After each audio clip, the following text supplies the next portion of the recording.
जैसा मैंने बोला था सेम टू सेम मार्केट ने वैसा ही बिहेव किया। और 28 नवंबर का वीडियो देखेंगे, मेरा शॉर्ट्स देखेंगे तो आपको पता चलेगा मैंने क्या बोला था। मार्केट यहाँ पे 52,135 पे आएगा, उसके बाद 135 से 165 के बीच में आएगा, वहां से मार्केट का एक शार्प सेलिंग आएगा। ठीक है, और मार्केट का शार्प सेलिंग मेरा टारगेट मैंने देख रखा था, टारगेट 1 51,894 और दूसरा टारगेट मैंने देखा था 51,785, वहां तक ही मार्केट आया शार्प सेलिंग। अभी मेरा थर्ड टारगेट मार्केट के लिए मैं देख के रखा हूँ, यहाँ पे आप देखेंगे आपको 28 नवंबर का वीडियो देखिए, आपको सब समझ में आ जाएगा।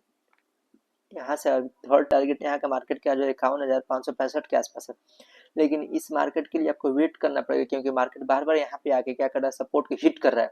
ठीक है, तो अगर सपोर्ट को हिट करे तो मार्केट अप जा रहा है, अगर सपोर्ट यहाँ पे कमजोर होगा, जब वाई चेंज यहाँ पे चेंज होगा तब यहाँ से मार्केट फॉल करेगा।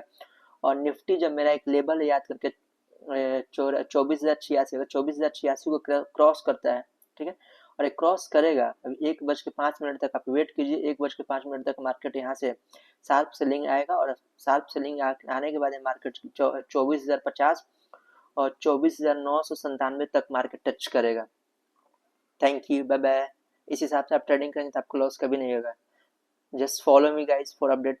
ओके, मंडे के लिए मैं आपको अपडेट करूंगा, जस्ट फॉलो मी। एंड मेरा एक श्योर है कि मैं जो आपको लेवल दूंगा उस हिसाब से आप ट्रेडिंग करेंगे तो आपको लॉस कभी नहीं होगा। चलो बाय बाय गाइज।